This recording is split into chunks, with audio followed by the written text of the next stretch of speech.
yaitu berbakti kepada orang tua kita. Ismail patuh dan taat kepada orang tuanya, maka dia berbakti kepada orang tuanya. Kita juga selagi hidup orang tua kita, Bu, mari kita berbakti kepada orang tua kita. Di sini masih ada hidup orang tuanya, Bu? Masih? Alhamdulillah. Kalau sudah wafat, kita doakan semoga diterima di sisi Allah amal ibadahnya.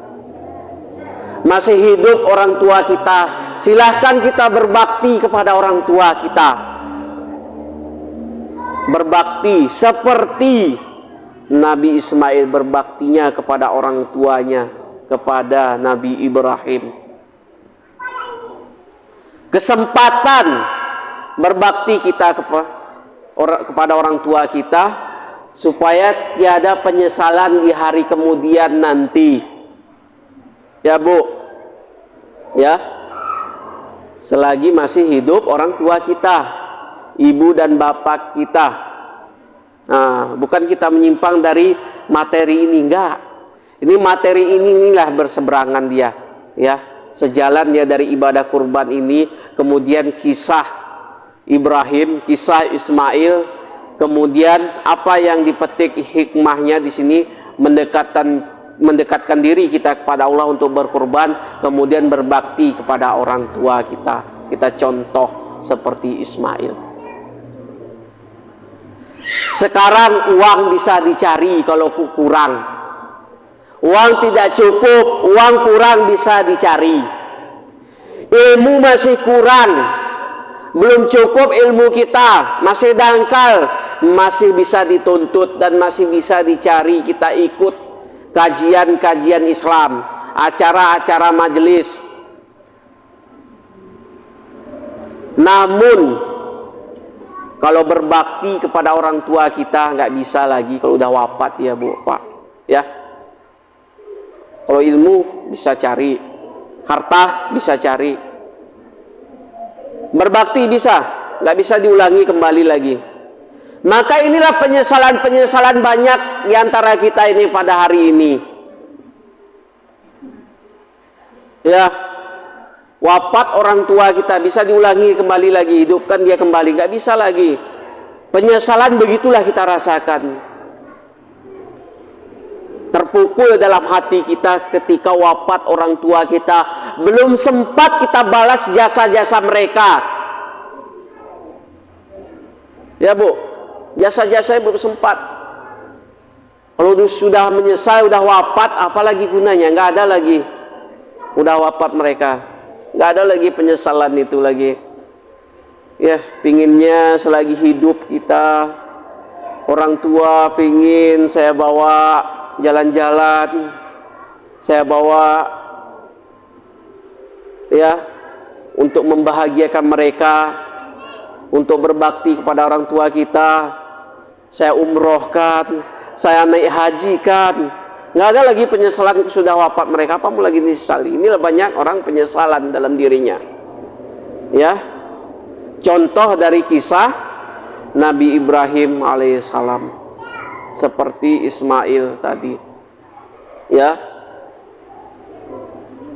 orang tua kita telah mengasuh kita, mendidik kita sampai besar hingga dewasa. Berapa banyak dia sudah mengotori pakaian kita. Ya, tangis kita adalah gundah mereka, sakit kita adalah penderitaan mereka. Itulah orang tua kita. Ya, ridho Allah itu tergantung kepada ridho kedua orang tua kita. Murka Allah itu tergantung murka kedua orang tua kita. Kenapa selama hidup kita tidak bahagia? Rezeki kita sulit. Karena apa? Mungkin kita pernah menyakiti hati orang tua kita, pernah menjolimi orang tua kita, ya, mengkhianati orang tua kita. Makanya status orang tua ini sama seperti guru, Bu. Sama guru, orang tua kita. Jangan pernah kita menyakiti orang tua kita sampai meneteskan air mata. Ya. Ya Bu, ada orang tua kita pikun? Ada? Ada kan? Jadi jangan kita caci-caci orang tua kita, dasar pikun lah, dasar ini jangan. Karena orang tua itu setiap kata-kata pasti kadang-kadang itu yang diulang-ulang ya Bu. Cerita-cerita ulang-ulangnya lagi. Kadang kita mau naik tensi, jangan. Kita sikit-sikit naik tensi kita. Dasar orang tua nggak tahu diri. Jangan. Itu karena orang tua namanya pun. Dia balik lagi seperti anak-anak waktu kecil. Seperti itulah ulahnya dia. Namanya pun orang tua. Dan kita pun pasti akan merasakan seperti itu nanti. Seperti orang tua kita. Namanya pun sudah manula, sudah berlanjut umurnya, sudah ojor. Maka kita harus memahami orang tua kita. Maka inilah hikmah kita ambil, hikmah di ibadah kurban, hikmah berbakti kepada orang tua kita. Jangan kita menyakiti orang tua kita, balas jasa-jasa mereka. Ya Bu.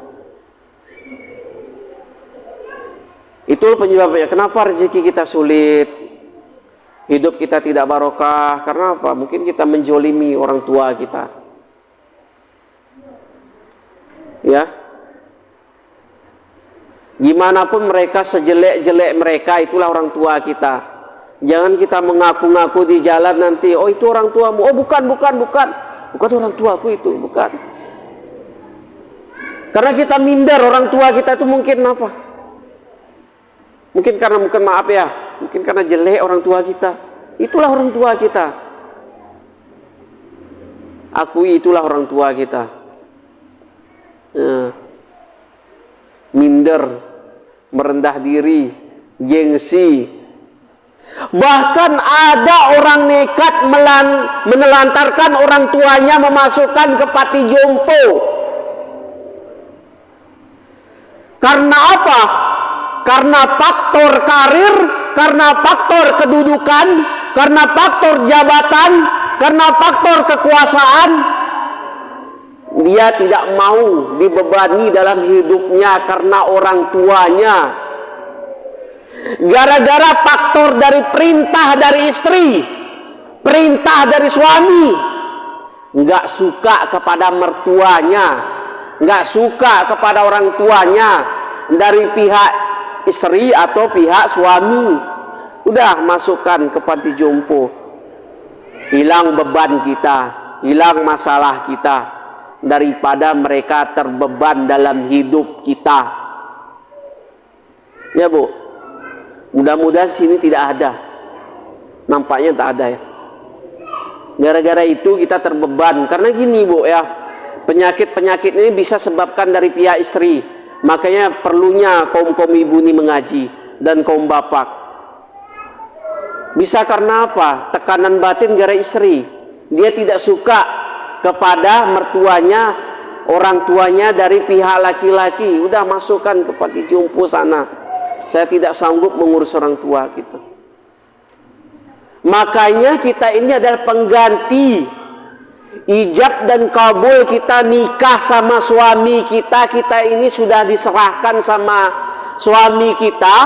Kita adalah sebagai pengganti anak perempuannya. Kemanapun harus ikut suami. Orang tuanya suami kita adalah orang tua kita Bu. Begitu juga kita suami. Ingatkan, itulah orang tua kita bersama. Ya, jangan kita memihak, kita lebih suka kepada orang tua kita sementara mertua kita abaikan. Ya, sekarang ada sebagian terbalik sebagian. Ada orang suka penantu, lebih suka kepada penantunya daripada anak kandungnya, ada juga. Ya, ada yang suka kedua-duanya. Jangan kita memihak-mihak, pilih-pilih. Nah, itulah orang sebenarnya adalah orang tua kita, sampai mereka meneteskan air mata, menelantarkan mereka. Jangan harap kita berkah, hidup di dunia berkah, hidup di akhirat selamat, dunia selamat di akhirat, gara-gara kita menelantarkan orang tua kita.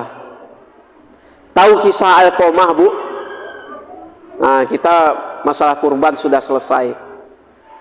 Kurban ini panjang lagi pembahasannya, nanti kita lanjut akan datang. Kalau masih tentang waktu dekat ibadah kurban. Alqamah tahu ceritanya, Bu? Tahu? Kisah Alqamah. Mungkin Ibu sebagian udah tahu. Ada udah tahu mungkin itu. Saya mengulas kembali kisah Alqamah. Alqamah adalah dahulunya orangnya rajin beribadah kepada Allah, berbakti kepada orang tuanya, taat kepada orang tuanya. Itulah Alqamah. Setelah itu Alqamah menikah dengan perempuan yang dicintainya.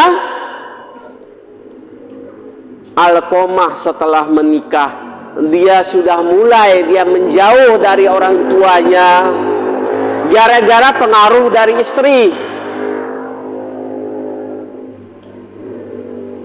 Sudah mulai jarang melayani orang tuanya, berbakti kepada orang tuanya. Bahkan pisah rumah dari orang tuanya. Alqamah tidak mau lagi tinggal sama orang tuanya gara-gara pengaruh istri lagi. Akhirnya apa? Alqamah jatuh sakit bertubi-tubi, musibah bertubi-tubi, ujian bertubi-tubi. Gara-gara apa? Dia menelantarkan orang tuanya, dia jauh dari orang tuanya. Akhirnya apa? Terus sakit Alqamah, berkepanjangan, terus sakit, terus sakit, sampai mau wafat sakratul maut. Dia sulit, dia keluh mengucapkan kalimat la ilaha illallah. Itulah Alqamah. Sampai dipanggil orang tuanya, tidak mau datang. Dan dipanggillah Rasulullah SAW, Nabi Muhammad, untuk mentalkinkan, untuk mengajarkan, mengucapkan kalimat la ilaha illallah. Masih keluh dan sulit, tidak bisa juga. Akhirnya apa? Apa kata Rasulullah? Ibu Alqamah masih hidup? Masih, ya Rasulullah. Panggil ibunya. Dipanggil. Akhirnya ibunya datang. Wahai ibu Alqamah, ini Alqamah adalah anak ibu, ya Rasulullah. Kenapa Alqamah hidupnya sampai seperti ini? Musibah bertubi-tubi, sakit bertubi-tubi, sehingga hampir mau sakratul maut macam kayak gini. Ya Rasulullah, Alqamah dulunya baik, ya Rasulullah. Alqamah dulunya adalah orang yang soleh, ya Rasulullah. Orangnya mau berbakti kepada orang tua, mau dia melayani hidup saya, mengurus saya. Setelah dia menikah, karena pengaruh dari istrinya, dia mulai kepatuhannya jauh dari saya, ya Rasulullah. Dia jarang menjenguk saya, Rasulullah. Tidak mau berbakti, ya Rasulullah. Sungguh sakit hati saya, Rasulullah, terhadap Alqamah. Apakah ibu mau memaafkan Alqamah? Tidak, ya Rasulullah, saya tidak ridho. Masih sakit hati saya, ya Rasulullah. Saya tidak mau akan memaafkan Alqamah, ya Rasulullah. Ibu tidak mau memaafkan? Tidak ya Rasulullah. Akhirnya apa? Oke, kalau ibu Alqamah tidak mau memaafkan Alqamah, silakan balik. Akhirnya apa? Ibu Alqamah pulang dan balik. Wahai para sahabat-sahabat, kumpulkan kayu bakar di daerah kita ini. Kemudian ibu Alqamah mendengar, untuk apa kayu bakar ya Rasulullah? Untuk membakar Alqamah. Lebih baik dia tersiksa di dunia ini daripada dia tersiksa nanti di akhirat nanti. Lebih baik kita bakar Alqamah hidup-hidup. Mendengar kata bakar itu, maka ibu Alqamah, jangan dibakar ya Rasulullah. Apakah ibu mau memaafkan Alqamah? Mau ya Rasulullah. Akhirnya apa? Alqamah langsung menghembuskan napasnya, sakratul maut. Ya, ketika mudah mengucapkan la ilaha illallah. Apa kita petik dari pelajaran ibadah kurban ini? Berbakti kepada orang tua kita, seperti contoh Ismail tadi. Satu ibu sanggup mengurus 8 anak, sanggup mengurus 6 anak, sanggup mengurus 4 anak, ya Bu, satu ibu. Tetapi satu anak, 10 anak, 8 anak belum tentu sanggup mengurus satu ibu. Kita hari ini terhadap ini banyak terjadi. Berharap kita pada hari ini tersindir kita, ya, belum sempat berbakti kepada orang tua kita. Bayangkan ibu kita sanggup dia mengasuh sampai 8 anak, 6 anak, 7 anak, sementara kita 8 anak, 7 anak, 6 anak belum sanggup kita mengasuh orang tua kita. Saling tolak menolak. Kaulah ngurus orang tua, kamulah, akulah, kau aja, kau aja. Ketika hari ibu semua mengucapkan ibu, selamat wahai ibuku yang tercinta, yang tersayang. Padahal ibunya tidak punya WA, punya Facebook, punya Twitter. Ya, oh ibuku sayang, semua mengucapkan ibu. Engkaulah pahlawan jasaku yang tidak terbalas jasa-jasamu, wahai ibuku. Nah, itu biasanya di hari ibu tuh, dikasih bunga padahal ibunya alergi dengan bunga.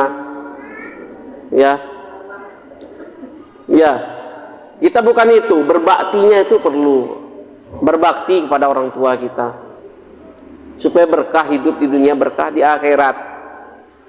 Bukan untuk dipamerkan untuk di media sosial. Ini ibuku, ya, bukan. Berbaktinya kepada orang tua, birrul walidain, menghormati kedua orang tua kita. Gimanapun ibu kita gak pernah dia tega untuk mengutuk kita. Aku kutuk kau jadi batu, ada? Gak pernah ada tega orang tua kita. Aku kutuk kau jadi jin, jadi setan. Tidak ada. Gak pernah ada orang tua kita setega gitu, ya. Inilah kita ambil hikmah dan petik. Kita selaku orang tua kita, didik anak kita supaya dia mau berbakti kepada kita, taat kepada kita. Masyiral muslimin rahimakumullah. Sampai mana tadi udah Bu? Masih lama. 15.38 ya. Hah? Jam mana? Masih lama di sini Bu jamnya? Ini pas jamnya? Pas 3, 4. Udah. 8 menit lagi. Udah, 8 menit lagi waktunya Bu, ya. Sebelum saya tutup, saya jelaskan ringkas, padat, jelas. Ringkasan dari penjelasan kajian agama kita tadi, tausiah agama kita adalah, selagi kita memiliki rezeki yang banyak, marilah kita berkurban, takarub, mendekatkan diri kita kepada Allah. Karena ini adalah perintah dari Allah, membantu amal-amal ibadah kita. Kapan lagi kita berkurban? Selagi masih hidup ini, mari kita laksanakan kurban kita, mendekatkan diri kita kepada Allah. Apa tujuan kurban ini?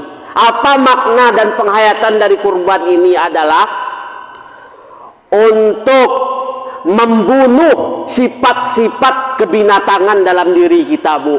Kita ini ada sifat-sifat binatang dalam diri kita. Apa itu? Sifat rakus, sifat tamak, loba. Maka inilah dibunuh, yaitu dengan berkurban itu.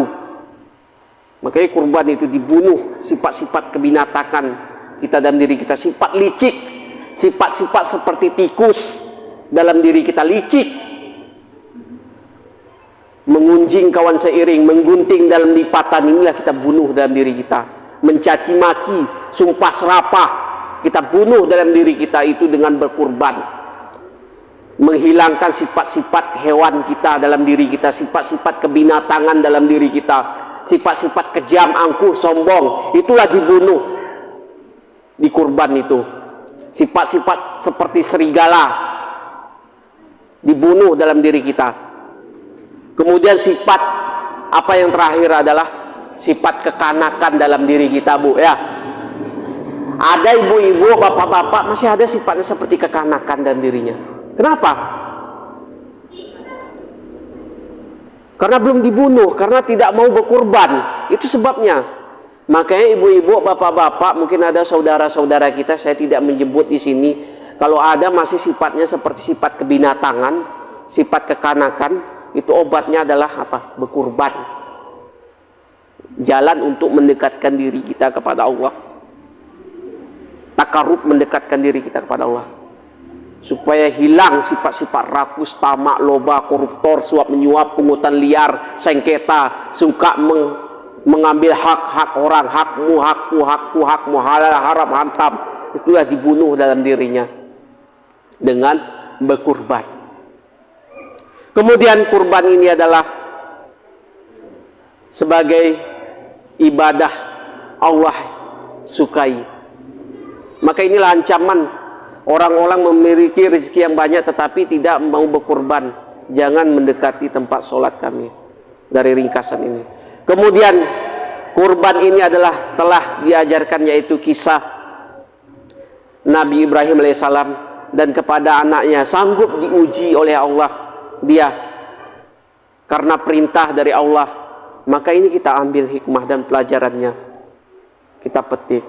Kemudian dari kisah Nabi Ibrahim alaihissalam ini dan kisah Ismail ini adalah dia mengajarkan kepada anak-anaknya adalah, dan Ismail patuh kepada orang tua adalah berbakti kepada orang tuanya, taat kepada orang tuanya, hormat kepada orang tuanya, dan dia tidak membangkang kepada orang tuanya.